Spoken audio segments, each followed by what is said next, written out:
So on behalf of the MOOC team, I'm really delighted to sit down with both of you this afternoon. I know that the MOOC team is really grateful for your time.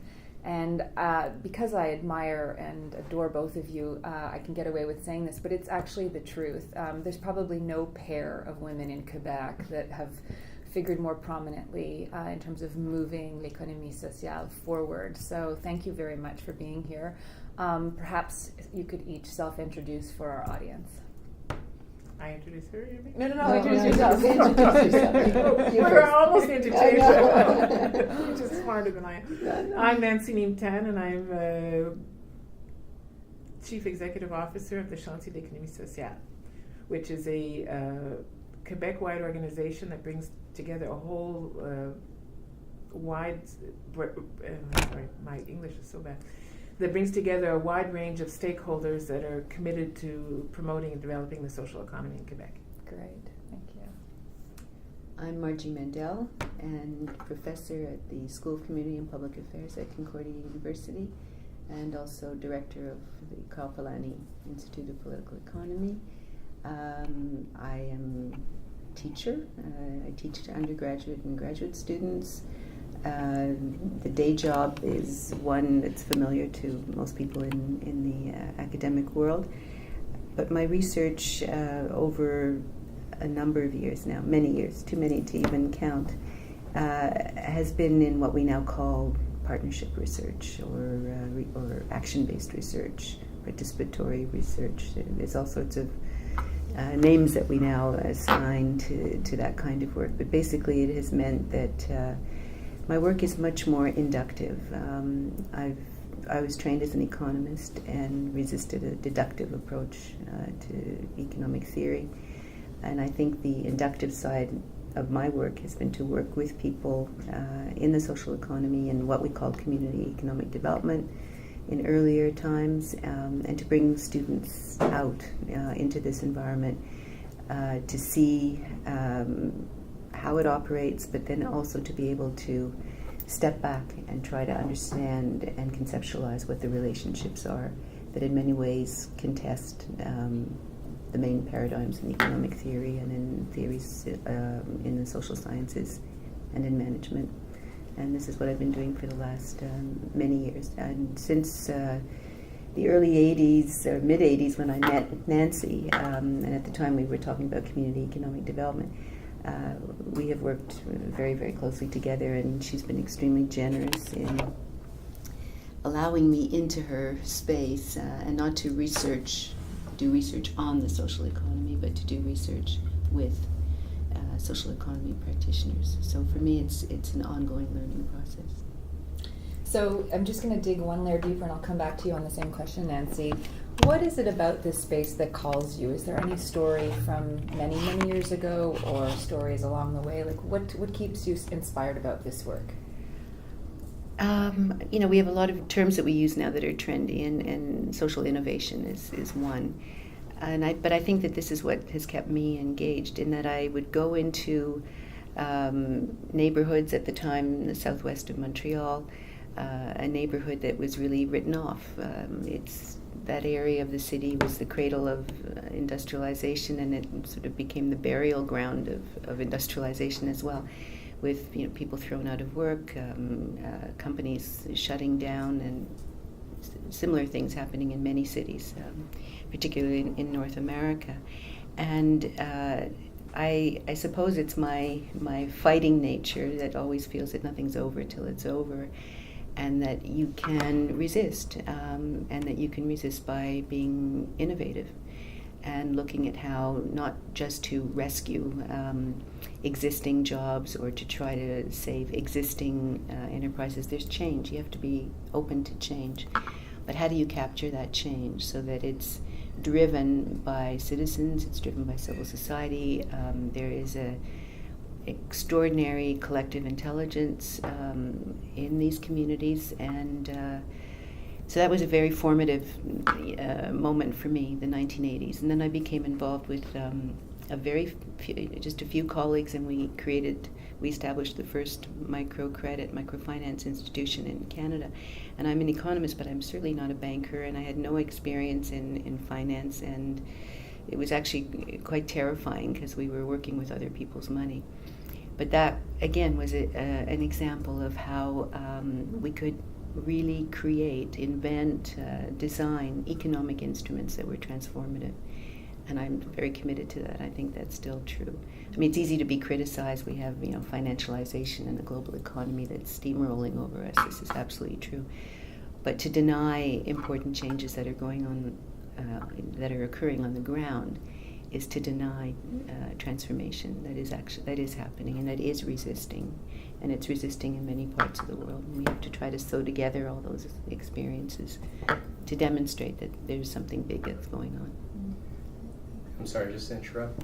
Your mic is concave backwards. And I have the same trouble because I wear my bracelets. bracelets, yeah, they're clanging. Sorry. Let me just fix that. Okay. For you. This is somehow pointing downwards. I compensate for it, but it'd be nice to get this audio too. That's okay now. Okay. Great. Yeah. Thank you, Ryan. Sure. Okay.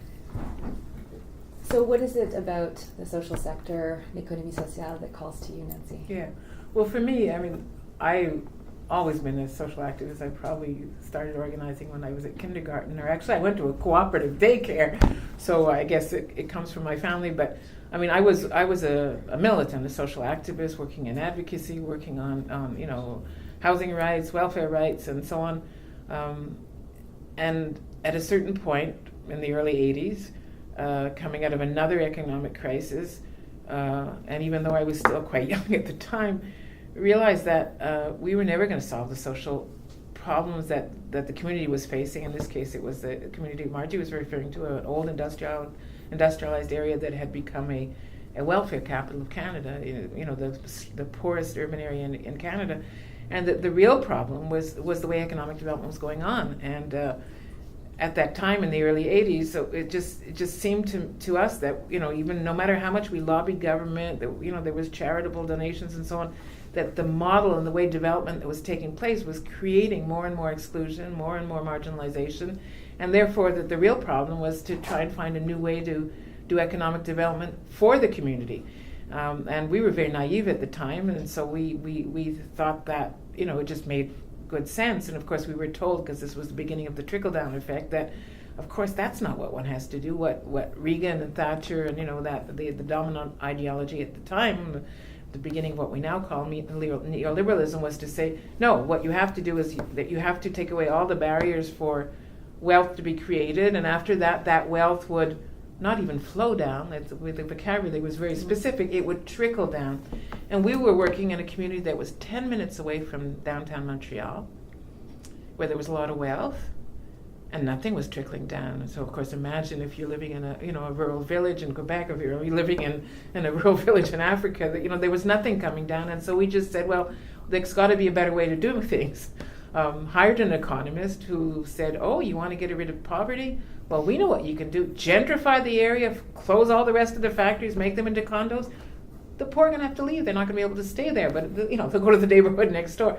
So we, again, did not find that acceptable. So we just decided that we had to invent a new way to do economic development. Of course, 30 years later, the OECD has said really clearly that the trickle-down effect has not worked, that there has never been so much wealth creation in the past 30 years, and there's never been such huge gaps between the rich and the poor, between rich countries and poor countries, between even within Canada, rich regions and poor regions. So that obviously didn't work, and we were right. But the fact of the matter is that was really where I got involved in the economic perspective, but saying that the economy should be something that should be serving people as opposed to people serving the economy, and that's really been what has pushed me forward over the time. Of course, we were crazy people then. We're now part of an international movement. They're talking about this stuff at G8 and the United Nations and so on. But it's been a long road, and there's still obviously a lot longer road to continue to follow.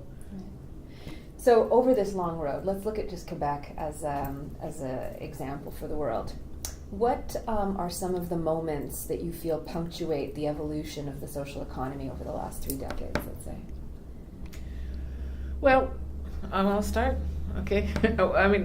I think the first thing was, in fact, in the early 80s, the fact that social movements, be it the labor movement, that got involved in setting up their own pension funds, the Quebec Solidarity Fund, which started off as an idea that people thought were crazy, and is now a $10 billion venture capital fund controlled by the labor movement.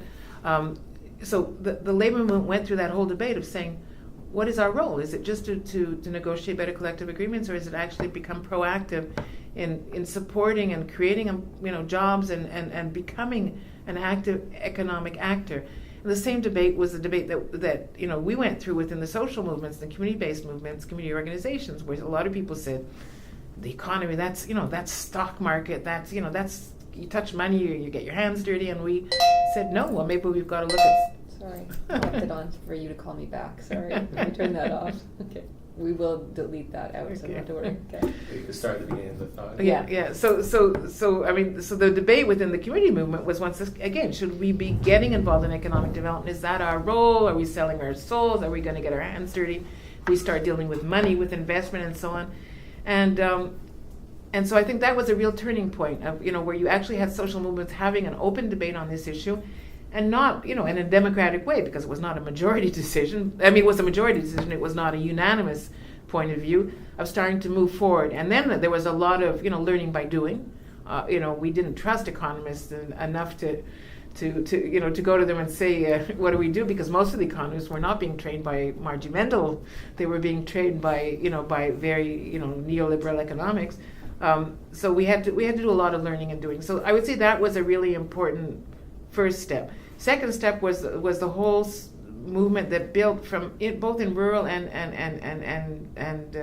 urban Quebec around what we call now community economic development, local development, where local communities came together, all kinds of stakeholders, private sector, community organizations, municipality, cultural actors, to say, look, we have to be the actors of our own development. We want to work together and revitalize our rural areas, our urban neighborhoods, and so on, and through an integrated approach to development that includes urban planning, investment, support for business, and so on.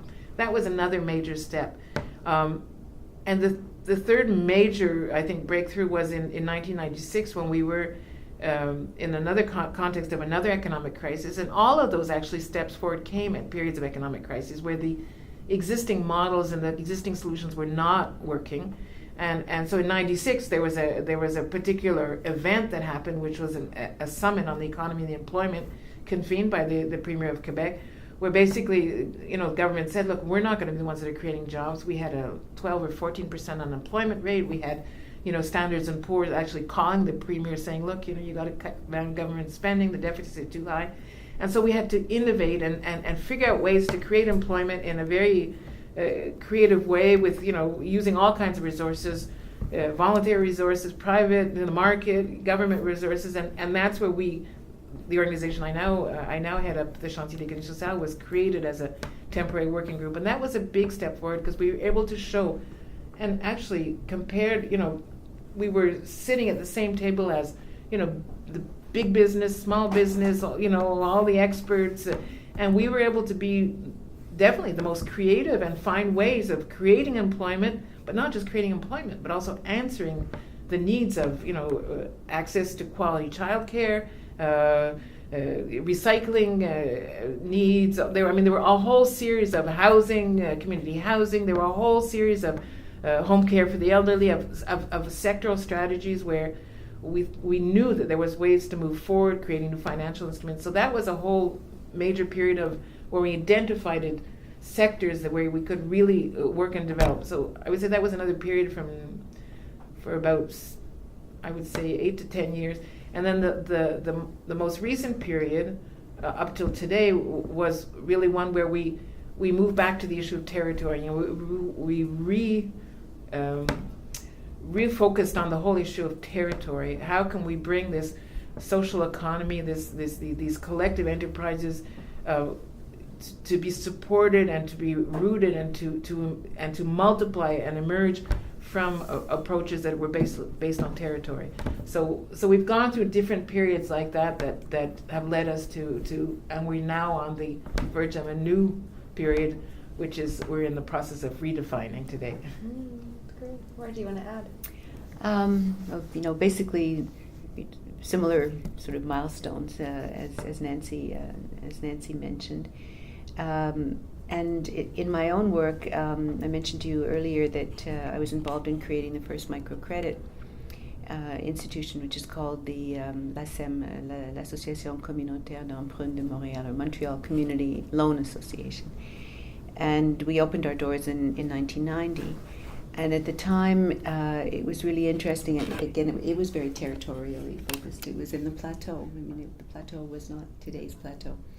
And for the benefit of non-Montrealers, the plateau is a cool neighborhood that you would find in many cities now that we're working class neighborhoods, immigrants, people, low-income neighborhoods. And I went into that area with my students and worked with some community organizations because it was very clear that the neighborhood was beginning to transform, but that the money that was flowing in was also flowing out. There was a revolving door, and very little of that money was staying inside the neighborhood. That was the first observation. The second was the so-called redlining, that there were people who had bank accounts but had no access to loans. So we had been reading about microcredit. We'd read about Grameen. We invited some people from the States, from the U.S., who had already set up community development loan funds and had a previous experience. So that was for me a turning point. But it was not just creating the microcredit. I also then became a critic of microcredit, not of the microcredit itself, but there was just such a surge of interest in these very small loans internationally, and it was almost an evangelical appeal that this was there were all these statistics and these predictions of solving poverty within 15 years through providing these small loans to people, and they included loan circles of people sharing responsibility and risk, or small loans to individuals. And I don't know if it was my training as an economist or whether there was this, this intuitive response that this was, woefully insufficient. And so it wasn't in any way to suggest that it should be abandoned as a solution, but it had to become part of a solution. So even on the financial side, it had to be a leverage. So you didn't, if microcredit was going to have an impact on people's lives, it meant that having that first loan should permit them or their business access to more substantial capital. So that was the first realization. And the second was, to go back to the experience. I mean, I was, my head was very much in the experience of the Southwest and also in the U.S. again, because there were experiences in the community development world that were occurring on the ground in the U.S. that you had to apply, what Nancy was calling a territorial approach. You had to apply an integrated approach if you really were trying to design strategies for transformation. So a small loan was only a piece of that. That should lead to the capacity to access greater amounts of capital and different types of capital. It was a long time ago that I thought there's something wrong. There's too much credit. There's too much debt capital that's available. And if you look at private sector, you have a whole range of different vehicles. How could we create a range of vehicles for the social economy or for the community economic development movement? How could you create labor market training tools, so that people who were in the former industrial economies of the Southwest or other, or today would be Detroit or Cleveland, people needed reskilling. You moved into neighborhoods where it was actually quite shocking and prosperous, cities where there was a very high level of illiteracy. So, in economics, we don't put together questions of literacy or illiteracy and access to capital. But at the same time, there was something, it was bubbling, because it was at the same time that the UNDP, the United Nations Development Program, published for the first time the Human Development Index and the work of Amartya Sen and capabilities, saying that, you can redistribute income. That was a period where we were still talking a lot about redistributing income. You could redistribute income, but it's not going to solve embedded exclusion or embedded poverty unless you address very fundamental capabilities of people. And there's a long list, literacy being one, child mortality, infant mortality, gender discrimination, racial discrimination, etc. So the hard work was to try to pull together these pieces. But then I saw it happening. I saw it happening in the Southwest. The Southwest was the pioneer, and there were they then became known as CEDEX, or Community Economic Development Corporations. There were three early, the first generation. There was only three of them, and it wasn't a coincidence that they were in areas that were being depleted economically. And those were, in many ways, pilots that demonstrated the, what we would call comprehensive community initiatives, integrated development strategies, and that you had to work on several fronts at the same time, which meant that you needed to have a huge skill set of those who were actually working, in these environments, people who had experience in training, people who had experience in community mobilizing, in basic literacy programs, et cetera, and finance, and to put all those. I say this now, wistfully, and because in Quebec these institutions at the moment are being re-examined, and their importance is being neglected, but that integrated approach to development, for me was fundamental. And in that sense, the social economy, which we define typically by its legal definition, its juridical definition, cooperatives and nonprofit organizations, and that's important. These are collectively owned enterprises that have democratic governance, etc. But the social economy is also a vision. It's also, it even has a program now, and that program is not based on some pie in the sky imaginary strategy of how to get from A to B to achieve impact. That program is based on tried and true experiences that have worked, that have faced many challenges. Some have been more successful than others, but what is extremely successful is this capacity to see. We'll call it territorial now, but it applies in a larger sense too. So that for me in Quebec, in a sense, being a fly on the wall or following these experiences by going inside. After the end of the 90s, very much involved with the Chantier de l'économie sociale. But, as an academic, I always felt that, I wanted to do my research and my training with students on the ground. But I wanted it to be a reciprocal relationship with the people who were giving us all, who were generously sharing their experiences with us. So I sat on a lot of boards. I still do, and it wasn't just by way of bilateral. It wasn't a bilateral. You give me your information, I will come to board meetings. But I learned a tremendous amount by sitting on those boards, and I learned about the what I mentioned before, the collective intelligence of those who live and work in these environments, and their understanding the need to apply this kind of an integrated approach. So I would use I'm not referring to particular timelines because they're pretty much the same as Nancy's. And I would, I want to be very hopeful because I think we've done a lot and there's only good things ahead. But there are one of the very important messages I've always told my students, and I've lived it, and that is that mobilizing citizens to buy in, even if they're not directly involved, but to buy into this to this approach was extremely important, and to institutionalize the processes that were being applied, because otherwise you're very subject to political change.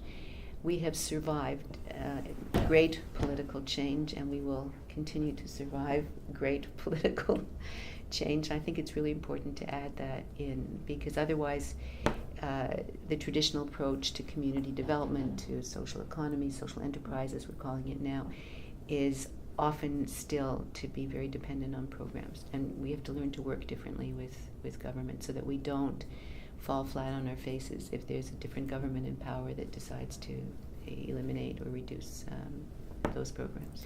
Now you've alluded to the potential of this space, and you feel optimistic about it. Momentum's on your side. I certainly feel when I'm in the classroom that there's a new generation that really wants to support the work that's going on.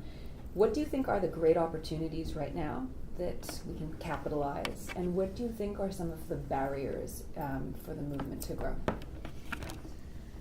Well, I think the opportunity is, in fact, that there are a lot of people, particularly young people, but also people of my generation, are realizing that the current development model is going to take us, perhaps, if we're not, if we look at it from an environmental perspective, certainly, into a questioning of our capacity to live on this planet. I mean, we're not, when we talk about global warming, it's not something that's far away. It's right up there. And then, and people's realization also, as I say, that we've never been in such a situation of so much wealth on the planet, and yet, poverty and the human distress and the catastrophes that are coming from climate change, but also from, human beings' action, and so on. It has reached a point where, at all kinds of levels, morally, but also economically, it is no longer. It's not working. It's not going to work, and it's certainly not going to work for our children, or in our case, our grandchildren. So I think that there's a lot of people out there that are really concerned and are really looking for other solutions. And in that sense, there's a capacity to move people and get this kind of support, to mobilize capital. There's all kinds of opportunities in that sense. Where the obstacles are, unfortunately, is that first of all, in terms of economic theory and policy development, the economists that are advising governments on what economic policy should look like are still, by a vast majority, based on theories that have been proved to be wrong, that are not working on the trickle-down effect, on all kinds of issues that have not taken into effect climate change, that have not taken into effect all the things that we have learned, unfortunately, by trial and error, over the past 30 years. So I think that is a real obstacle, and obviously it's linked to people who have particular interest, and they're going to defend those interests. So, when you hear this debate on, we can't sacrifice the environment because for jobs. I mean, it's like we're sacrificing our children's and our grandchildren's futures for today. For a lot of people, it doesn't make sense. And I would say that the other thing that is a major obstacle is the fact that people do not understand what is the economy. So, people will be sold to a great extent information and analyses that are based on interest and are not objective analyses. And I can go back to my own experience. When I started as a social activist and wanted to get involved in the economy, I really sincerely thought it was a pure science, that somehow you put the numbers in somehow and it would come out and you get the solutions, where it is a human science based on choices, on errors.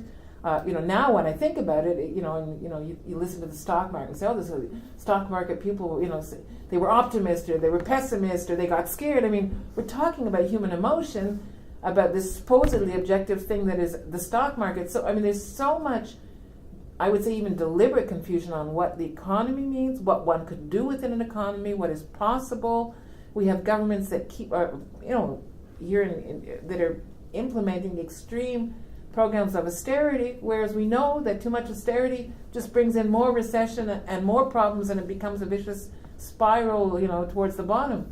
So I think that there's huge opportunity, and the real challenge, therefore, becomes getting out the fact that it's possible to develop another kind of economic logic. There are other models, that this is not the end of history, and not only is it possible, but it is urgent to do that. And so that's really what we feel is like it's a race against time to say to people, there's other ways to invest your money. There's other ways to develop enterprises. There's other ways to develop national economies. There's other ways to develop an international economy. We are not stuck in this model, but getting the unsticking it is going to take a lot of people pulling, because the glue is pretty strong, and it's pretty strongly grounded in these kinds of confrérie of old economic theory that has not worked. So I think the opportunities are out there, but I think that we have a lot of work of education, of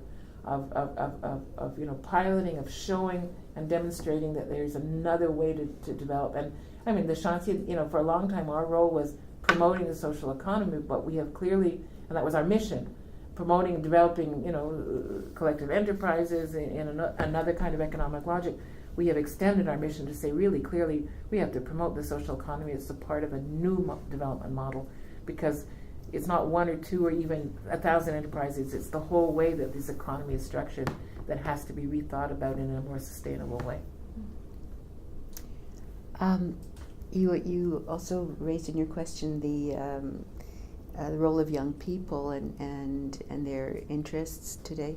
I find it fascinating just to see the surge of interest and commitment of young people that are wanting to live and work differently.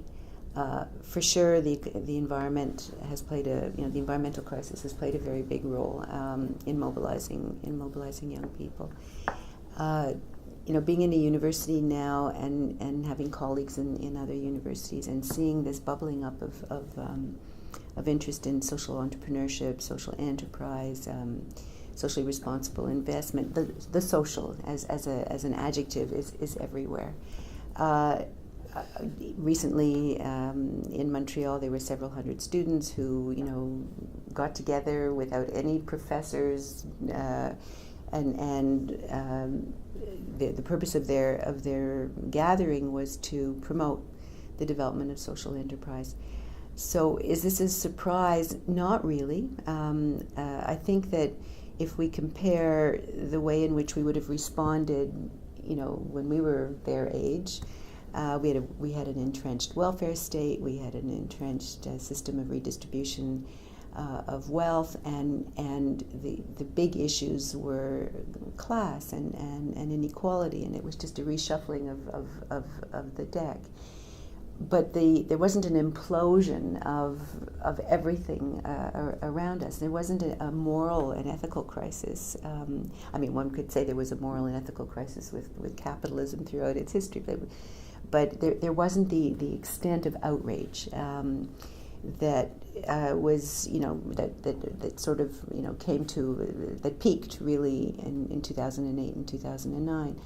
We've been through economic recessions. The Depression marks all of our history, even if it's now almost a century ago. But this crisis was different because it demonstrated two things. One was the complete detachment of the financial economy from the real economy, and that it functions on its own terms, and it's a speculative economy, and it speculates on speculation and greed, and it's dysfunctional for the rest of the world. But I talked to an economics colleague when there were people who were identified as participating in a series of scandals, who were then brought back into their various institutions, and in some cases actually given bonuses. And one of my colleagues said, "Oh, this is interesting. I didn't realize that in economics you reward failure." So not only rewarding failure, but there was a moral imperative to do things differently. So I think that these young people are reacting to this outrage, but rather than only being out on the streets, they're saying we're going to do something. So there are some who are out on the streets, and that's conjunctural, and it's around particular issues, and that's important because voice is extremely important. But then there are all these people. I always refer to all of us as ants, and that's a compliment because ants are they're very efficient in mobilizing. But there are a lot of young people who are actually saying we're going to roll up our sleeves. And yes, we need to produce goods and services. We need to eat. We need roofs over our heads. But there's ways in which we can do this differently, where we are respectful of the environment, where we can live with nature, where we can be very cognizant of the inequalities that exist out there in all societies, and try to use, sort of contemporary terms, be more mission driven in our operations. That's great. Obstacles. What worries me, and I'm incredibly respectful, and I want to get on that train with these students, and they're, they have a destination. They want a better world. Obstacles is there's a lot of confusion out there, and some of this, I said before that we have to institutionalize our work so that we're not subject to the whims of politics, and not just whims, but sometimes the heavy hand of politics. I think we also have to politically contextualize, some of these initiatives so that these young people are not put in a situation where they are reinforcing the disengagement of government from all kinds of commitments to the public good. I mean, we live in societies, we are taxpayers, we live in democracies, and we have built institutions. This is not grist, it's not slack, it's our education system, it's our healthcare system, and it's a variety of very basic services. It's our roads, it's our bridges, transportation systems, and that by running away with all this enthusiasm, and perhaps it's the professors who need to work harder with these students to contextualize that and say, yes, go for it, but go for it in such a way that you are students now, and it's the one time in your lives that you have the time and the ability to do the analysis.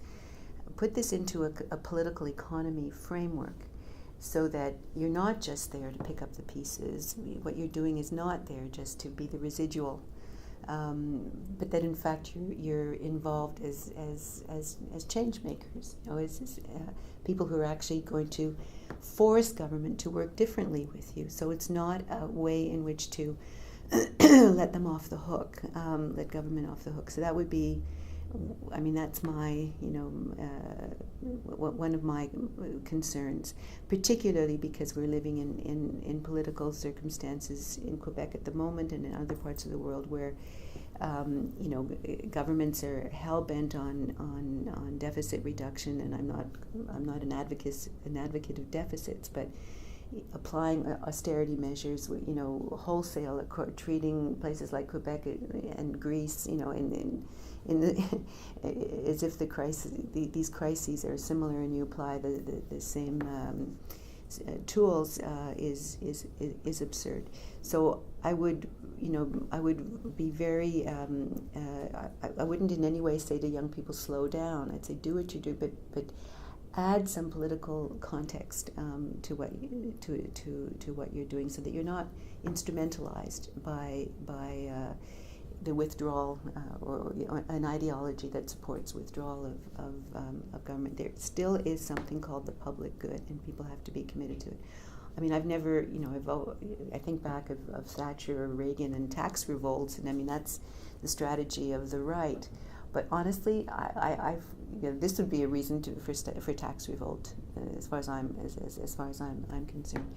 So the analysis. The other thing is history matters, and again, we're talking about young people. We can talk about the older people who are involved in that space, because that's a whole other issue. Because they're vulnerable. The nonprofits that are suddenly, becoming businesses, not necessarily because they want to be, but because they have to be.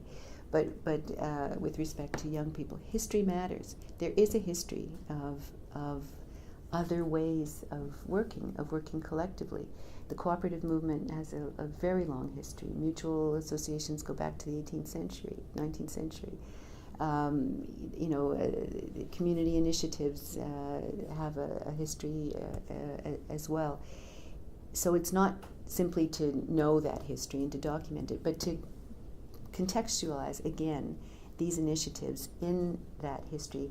For me, I think the new generation of social enterprise, social entrepreneurship, when it is collectively propelled. Sometimes it's, the juridical forms are different. We have these for-benefit corporations now, we have community interest companies, we have different ways of ensuring that those who choose a private enterprise model are obliged to perform socially, that it's not just, Good Samaritan behavior, which is nice, but you sell your business, there's no guarantee that the social engagement will continue.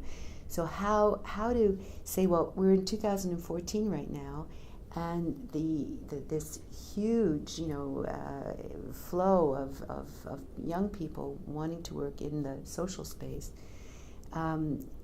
is exciting, and it should be part of that history of how people wanted to do that even in the 19th century, when industrialization was threatening to put people into despair, and this was before you had an 8-hour day and so on.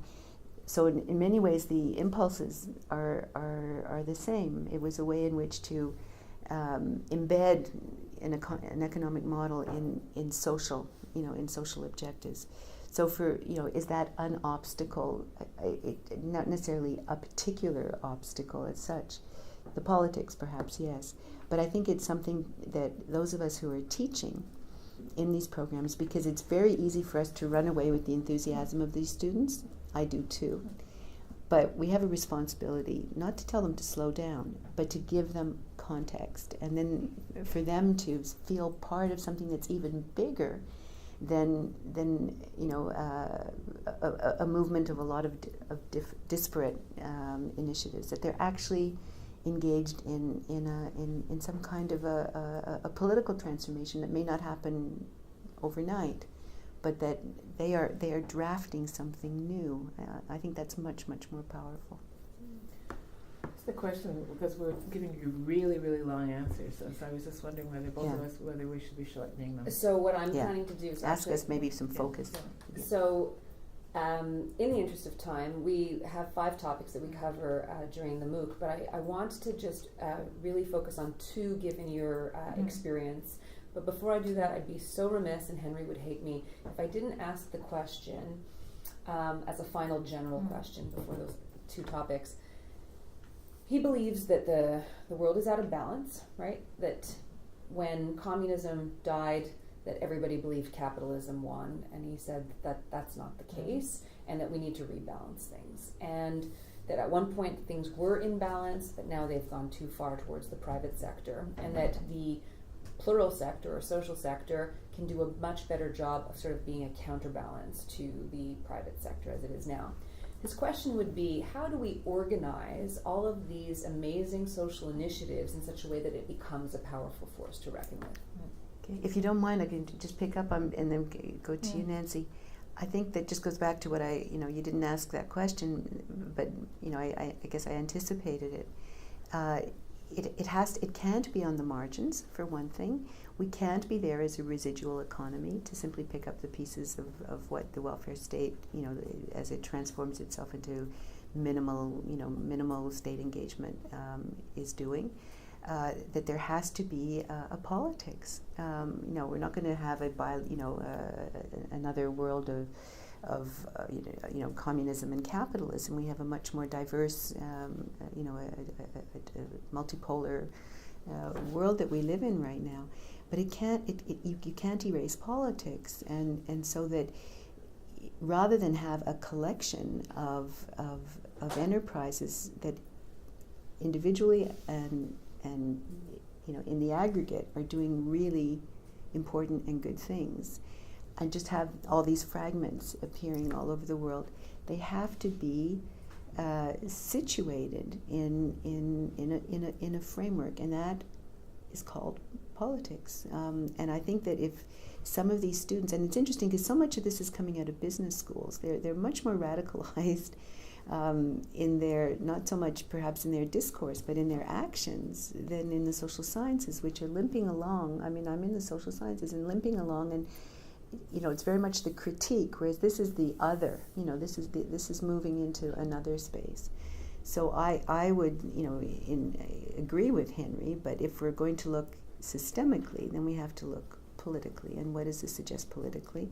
And what does this suggest with respect to a reconfiguration of relationships between government, private sector, civil society, plural economy, call it what you will, because that's what's happening, is that arrangement has shifted, but it hasn't landed yet. And where we don't want it to land is a residual, social, nice place with everybody doing good things while the private sector walks away with all the economic resources.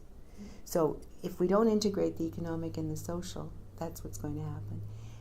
And it's very seductive to governments that are, still in a very neoliberal space to have the convenience of all the social being taken care of by these new, emergent social enterprises.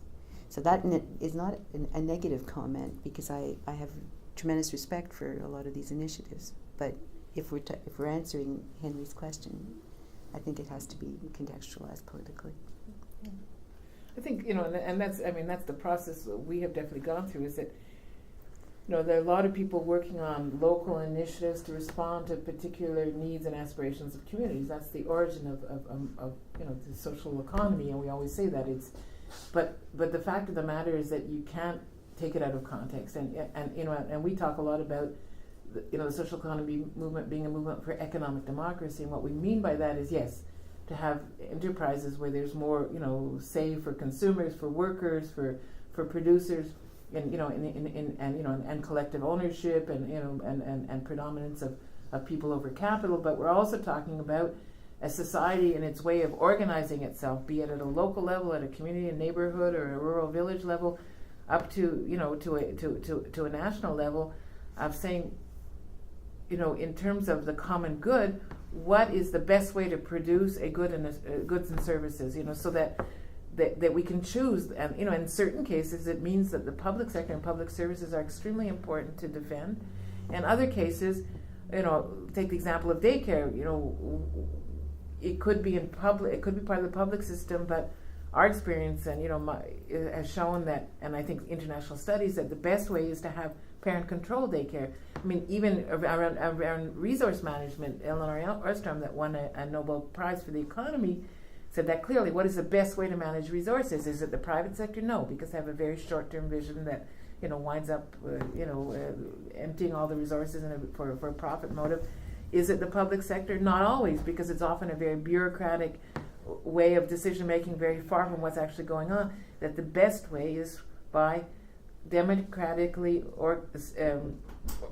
organizations of citizens that are actually coming together and making decisions for their own generation, but also for future generation around the management of resources. So that, in that sense, so I think we have to look at it, as Margie said, from a micro, meso, and macro perspective, and fit it all into this model. And we have lessons to learn from history, because, for example, there are certain cooperatives that grew out of, as a response to capitalist exploitation, or the way to try and defend the common good.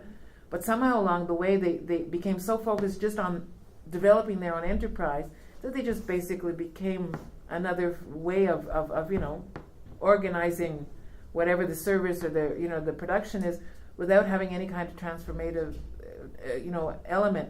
So I agree. It has to be in a political perspective, and that's the basis on which that we our organization came together, understanding that there are a lot of pitfalls if you don't have a political perspective.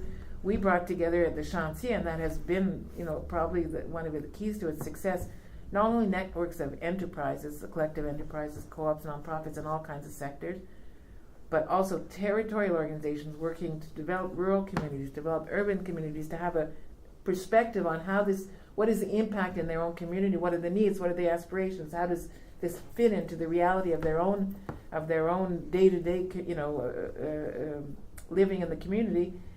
But also we have social movements, the labor movement, the environmental movement, cultural, movement, and so on, to say, how does this fit in? Are we remembering all the pieces of the puzzle, the environmental impact, the working conditions, the effect on women, on how, on youth, and so it's a complex kind of process, because you cannot, you have to be in local action in a very pragmatic way. We have to produce the goods and services. We have to make sure that at the end of the day, in these enterprises, that we can pay the people and pay our bills. But at the same time, we have to see how that fits into the bigger picture, and that's where the politics become extremely important. And that's it. And that's where the issue of public policy becomes essential as well. We've, again, over the past decades, we've had an economic policy that has basically worked on this idea of take away most of the obstacles, let private enterprise create wealth, and let it, once again, it'll somehow trickle down. Well, guess what? It hasn't worked. That's not, and we see the impacts on the environment and so on. So it has to come into it has to be part of a global perspective.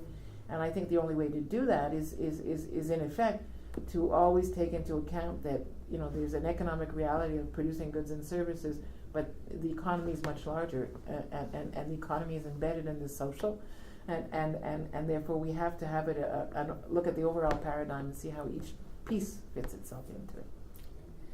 So in terms of two topics to really do a more deep dive into, one is mobilization, because you have had incredible success at mobilizing people internally within your organization and also stakeholders to be part of this movement. So I want to spend some time talking about mobilization, and I'm looking at you, Nancy, but both of you can address this. And I want to spend some time also talking about resourcing, and in particular social finance, because there's just a lot of expertise between the two of you. So I just have a brief interruption. Yeah. It's almost 6 now. No, it's almost 5. Oh, we it's have almost 8 minutes. 5. Okay, so I'm an hour fast. I just want to check because we have to return the thing, so I want to give Frank a heads up so he's not waiting for it. Okay, yeah, no, I'm going to bring it to him tomorrow morning if necessary. Okay. Yeah, Okay. Yeah, not to worry. Okay, so we have like 10 minutes to wrap it. And Yeah. while I'm at it, it's Again? Falling over? I'm just Okay. gonna fix it for good this Okay, time. I've yeah. been compensating with this the whole time, so we'll probably use that. But So we're going to have to be really precise in our answers Yeah, to get the we have social 10 minutes. finance. If you've got a Yeah. great story about mobilizing, um, a great story that comes to mind, excuse me. anecdotal stuff, like this is what the problem was, this is what we did, this is what the outcome was. Any takeaways from that? And then sort of, you've spoken about the microcredit, but social finance, maybe you want to comment on impact investment, not necessarily social bonds necessarily. No. Okay. No. You started on that. No. Yeah, we'll begin. Mobilizing. I've been mobilizing for 30 years around, and it's strange to see you mobilize around the economy. So I would say there's two things around that. Is that one of the keys to our success has been mobilizing people from different knowledge base and different understanding and different experience, and working on very pragmatic, small steps forward and to build confidence amongst people. So for example, when we started in the Southwest, getting the social sector and heads of manufacturing businesses and local, commerce, and we started with small steps. And when we had success in those small steps, getting those done, then you build a level of confidence and you build from that. The other thing I would say is that what's really important if you want to mobilize to get concrete results is you really got to know what's going on the ground. You got to know what the needs are. You got to know what the aspirations are. So, for example, we put forward in 1996, when we negotiated with government, a program to support the development of these social economy home care enterprises that are now employing close to 8,000 people that are present in all rural and urban communities across Quebec.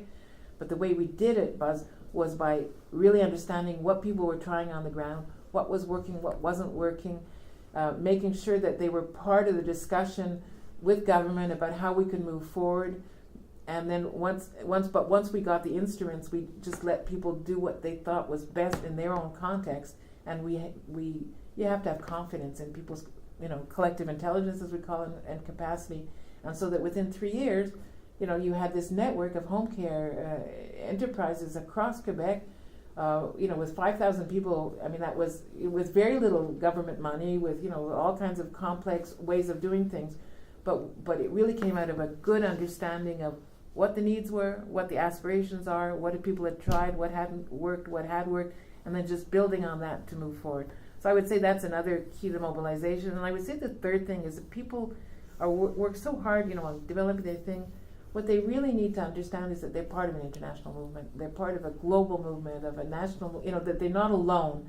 Because you can take more, punches in the face and more, hard, walking across burning coals when you know that you're not alone. And so we have regularly also maintained our interest and international, links and international events, and bringing the whole world to Montreal, but also bringing Montreal to the rest of the world, because that's a really important part of mobilization, is people understanding that this is an international trend, and we are moving forward, even though each little step they take is going to be so hard. One final follow-up to that. On a micro level, you've been a leader in this space, and you've worked on a lot of smaller projects and grown into bigger projects. What could you comment on in terms of, mobilizing your own core team to do the work? Relentless hours, upheaval, changes, disappointments. How do you mobilize? How do I mobilize? I guess I would say that by giving people a lot of space to be creative and really, getting out of this hierarchical perspective where somebody has the knowledge and the other people are execute. There's a saying here at the Chantier where we're a very small team. One journalist once said, "How many people are you, at the Chantier?" I said, "How many do you think?" He said, 250. I said, "Well, we're 15." But basically, because what we're doing is we're constantly, being very creative and working with other people and letting others, it's not being up front, but it's being there to support. So I would say that probably what the mobilizing people is really giving them room to express their own creativity, to be part of a decision-making process, and obviously what brings us together is common values. If we don't have the same values, we're never going to get anywhere. Okay, finance, social finance. Oh, where to start? Social finance, like social enterprise, has exploded.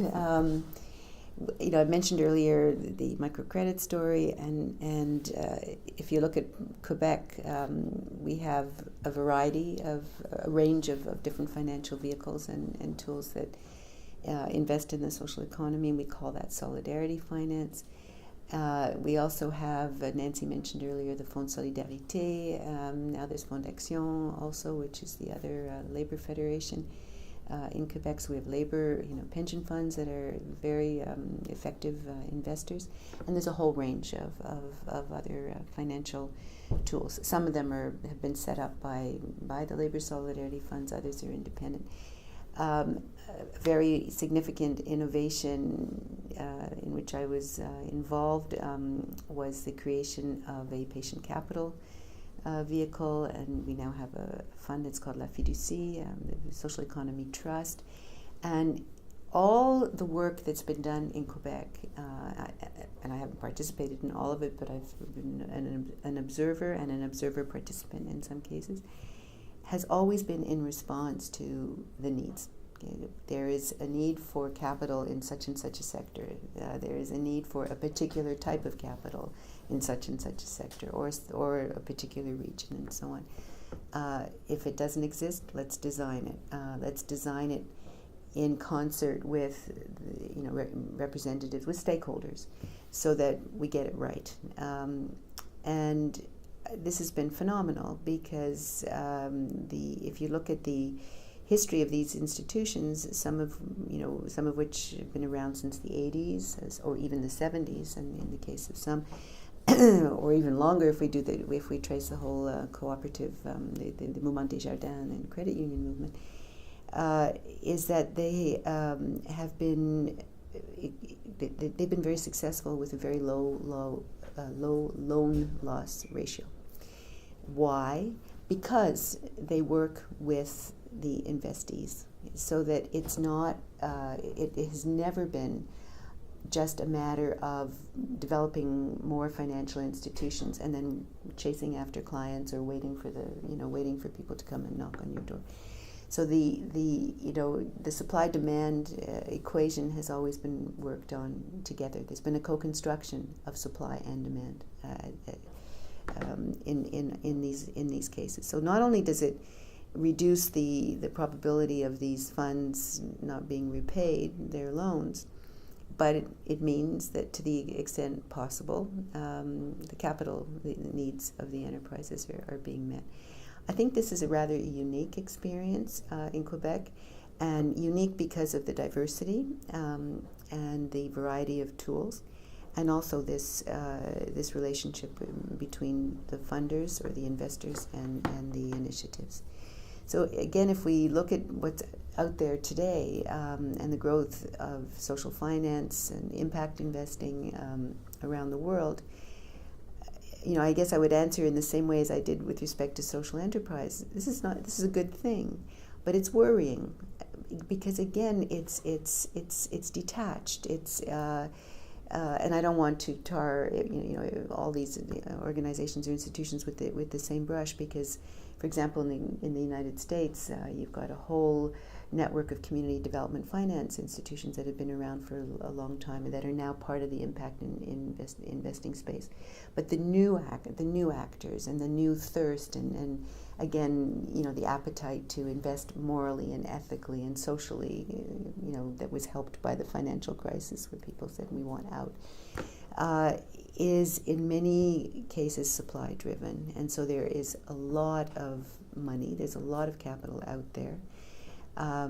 Some of it is not being invested because that work has not been done simultaneously to build either to help enterprises become investment worthy, because it's not just a question of waiting for these enterprises to appear, but to also identify potential sectors and potential enterprises, provide startup assistance, provide all kinds of pre-startup, so that then they can take advantage of access to this capital. So until the time that this this balancing act between demand and supply is not done effectively, we run several risks. One is, and we hear it already, that there's too much money out there, because people are not banging on the door of all these institutions, the needs that we thought were out there are exaggerated. I'm sort of caricaturing now, but there are echoes of these kinds of sentiments. And secondly, that the projects that are out there are not good enough because the risk assessment is such that perhaps we have to be more cautious. And so the big risk is that the capital needs which are out there are not going to be met. Some of the projects will be criticized as being inefficient or ineffective when in fact they just have not been able to access the kinds of assistance that they need in order to become investment ready. So in my view, what I would like to see is a lot of the hype around impact investing, to turn down the volume, turn down the speed, and to, by slowing down, to making sure that this extraordinary amount of capital which is out there will be, effectively used, and that we don't risk losing it. Losing it not because there'll be lots of losses, but because people will recede and say, well, we underestimated, or we misinterpreted, or whatever. Now, that's not to suggest that there's not a lot of good work going out there, but there is. Same with social enterprise. I mean, we have to separate the public relations hype aspect of these phenomena from the very roll up your sleeves, due diligence work that needs to be done. That said, I find it quite interesting because Quebec has always been a really a good example of that iterative development of social finance. and a lot of people have come to Quebec and to study what we're doing. We've also been abroad, and we've published a lot on what's going on here. But now a lot of the impact investing initiatives or the financial players are coming to Quebec, to add to what already exists here, which is fine, but they're doing it in the way they're doing it elsewhere. It's a flood of good people, well-intentioned, very smart people, but saying, here we come, we have, hundreds of millions of dollars ready to go. We have, transactional platforms that we can set up, but where is it all going to go? And finally, there's a conversation that's occurring between the actors. It's just beginning between the actors who are very welcoming. Nobody's going to say no to more capital, but it's like, we have to be part of this discussion. So we make sure that if we're still building more capacity, that we do this in a way that capacity will actually be realized. So I guess I would just say that this is moving too fast. And it's worrying. And on a final note, one of the places where we just put Nancy and I were both, Nancy and I were just part of the G8 Global Task Force, and it's very interesting. If you look at the country studies, what I've just said has been said by many people in the different countries that were part of the G8. There's been a very dominant role played by the UK with its own experience, its own culture, and its own very recent history. But the fact of the matter is that in the UK, there's a lot of idle capital, which is waiting to go and thirsty. And it's for the reasons that I've just expressed. And the Social Enterprise Coalition in the UK has said, there's a disequilibrium. So it's coming from the actors. The disequilibrium is being identified internationally. So it's not just a view from Quebec of a naysayer. I am not a naysayer. I just feel this has to be done intelligently. Well, I think what I say often is one of the problem in the model the past 30 years is what we call the financiation is those who detain and control capital decide how development takes place from a perspective of free finite capital. If we really want to change the development model, it should be those who are doing the development who decide how capital is used. And that has been one of the big differences. Quebec is that the labor movement took initiative to create the Quebec Solidarity Fund and then Fond Action. The social movement created the social finance tools and did it based on what their needs were and what we needed to move forward. And there's been a learning curve and there's been a scaling up as time goes by.